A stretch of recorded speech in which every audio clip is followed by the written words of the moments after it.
बिस्मिल्लाहिर्रहमानिर्रहीम। स्टूडेंट्स, अब हम क्वेश्चन नंबर 16 करेंगे और चैप्टर का नाम है बैंक रिकॉन्सिलिएशन स्टेटमेंट। तो क्वेश्चन नंबर 16 करने से पहले बैंक रिकॉन्सिलिएशन स्टेटमेंट के जो बेसिक कॉन्सेप्ट है वो आप रिवाइज़ कर लें कि हमारे पास कैश बुक और पासबुक दो बुक्स हैं। एक कस्टमर बना रहा होता है कैश बुक और एक बैंक बना रहा होता है पासबुक। जब इन दोनों का बैलेंस आपस में टैली नहीं करता, मैच नहीं करता, तो हमें इन दोनों का बैलेंस चेक करने के लिए, टैली करने के लिए, मिलाने के लिए हमें बैंक रिकॉन्सिलिएशन स्टेटमेंट बनानी पड़ती है। तो बैंक रिकॉन्सिलिएशन स्टेटमेंट में हम देखते हैं कि कौन सी ट्रांजैक्शन है जो कि कैश बुक में नोट नहीं हुई और कौन सी है जो पासबुक में नोट नहीं हुई। इन दोनों ट्रांजैक्शंस को हम नोट कर लेते हैं और हमारे पास जो है वो एग्जैक्ट बैलेंस बुक का आ जाता है। तो क्वेश्चन नंबर 16 स्टार्ट करते हैं। देखिए, कह रहा है prepare bank reconciliation statement from the following particulars. Overdraft balance as per passbook, debit balance बताया हुआ है कैश बुक का। पासबुक का जो है वो ओवरड्राफ्ट है, ये क्रेडिट डेबिट साइड पर बैलेंस से लिखा जाएगा।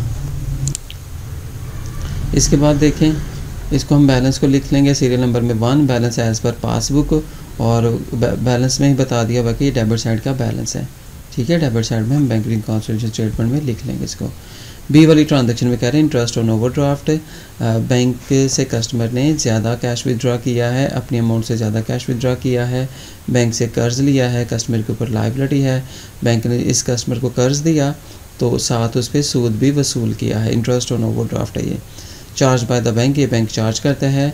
हाफ ईयर का जो है वो उसने बताया हुआ है 50 debit in the passbook only. तो ये जो इंटरेस्ट ऑन ओवरड्राफ्ट है कि सिर्फ पासबुक में लिखा गया है, कैश बुक में नहीं लिखा गया।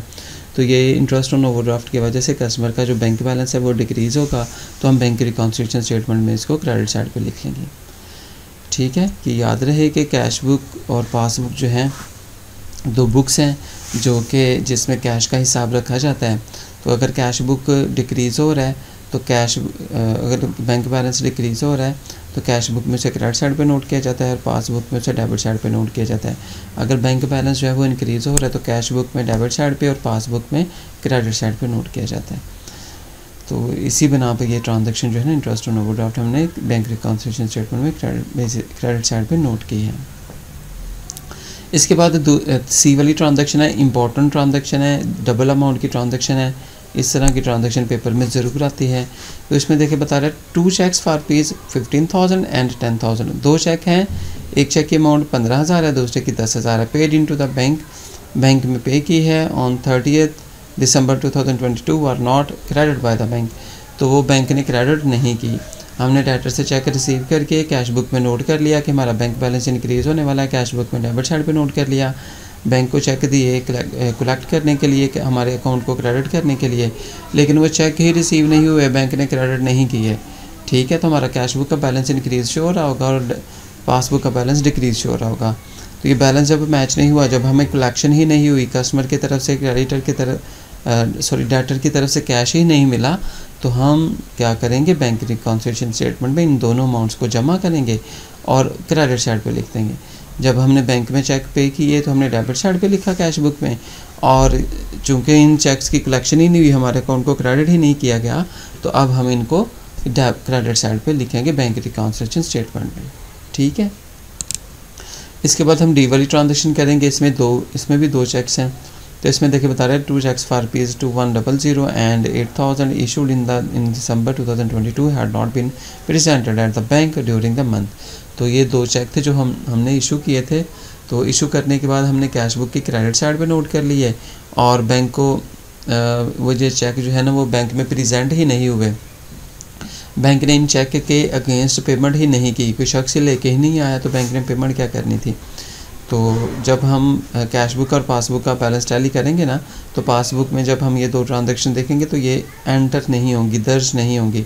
बैंक बताएगा ये जो 2 चेक आपने इशू किए थे इनके अगेंस्ट आपका कैश कम नहीं हुआ, ये कस्टमर चेक ही नहीं लेके आया, तो हम इन दोनों को जमा करेंगे और इसको डेबिट साइड पे लिख लेंगे अनप्रेजेंटेड चेक के नाम से 2100 जमा 8,000। ठीक है, डेबिट साइड पे लिख लेंगे। लास्ट वाली ट्रांजैक्शन है जिसमें कह रहे हैं cheque for rupees 4,000 enter into the cash book. एक चेक है जो कि कैश बुक के हमने डेबिट साइड पे लिखा हुआ है।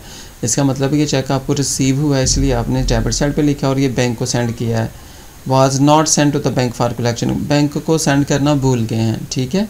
चेक रिसीव किया, कैश बुक की डेबिट साइड पे नोट कर लिया, ये शो करता है कि आपको चेक रिसीव हुआ, डेटर से आपका बैंक बैलेंस इंक्रीज़ होगा, तो आपने कैश बुक की डेबिट साइड पे लिख लिया, चेक बैंक को देंगे, बैंक इसकी कलेक्शन करके पासबुक में क्रेडिट साइड पे लिखेगा।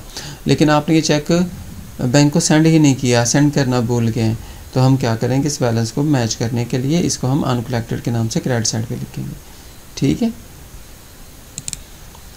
तो इसके बाद हम क्या करेंगे, हम बैलेंस करेंगे, हम डेबिट साइड का टोटल करेंगे जो कि 20,100 बनता है, और क्रेडिट साइड का टोटल करेंगे जो कि 29,550 बनता है।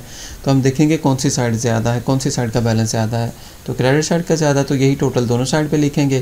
फिर डेबिट साइड और क्रेडिट साइड का डिफरेंस निकालेंगे, 9,450 आता है, ये उस साइड पे लिखेंगे जो साइड शॉर्ट होती है। तो डेबिट साइड शॉर्ट है, डेबिट साइड कम है, इस साइड पे ये बैलेंस लिखेंगे। एक और ज़रूरी चीज़ जो कि याद रहे, जो शुरू में बैलेंस बताया जाता है वो बताया हुआ है balance as per passbook debit, तो ये पासबुक का डेबिट बैलेंस है, ये जो है वो अनफेवरेबल बैलेंस है। इसी तरह जो एंड पे बैलेंस आया, balance as per cash book debit, ठीक है, ये फेवरेबल बैलेंस आया, ठीक है। जिस साइड पे आप बैलेंस लिखते हैं वही साइड यहाँ पे मेंशन कर दिया करें, चाहे वो डेबिट हो या क्रेडिट हो। उम्मीद है आपको समझ आई होगी। मेरा क्वेश्चन ये है कि जो दो ट्रांजेक्शन्स होती हैं, जो दो अमाउंट्स वाली ट्रांजेक्शन्स हैं, उनको हम कैसे ट्रीट करते हैं।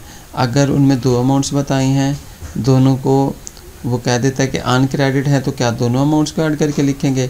अगर दो में से एक अमाउंट वो कह देता है एक अनक्रेडिट है और एक क्रेडिटेड है, तो कौन सी अमाउंट लिखेंगे, अनक्रेडिटेड अमाउंट लिखेंगे या क्रेडिटेड अमाउंट लिखेंगे। अगर क्वेश्चन में कोई इशू हो तो लाजमी आप कमेंट बॉक्स में पूछिएगा। बहुत शुक्रिया, अल्लाह हाफिज़।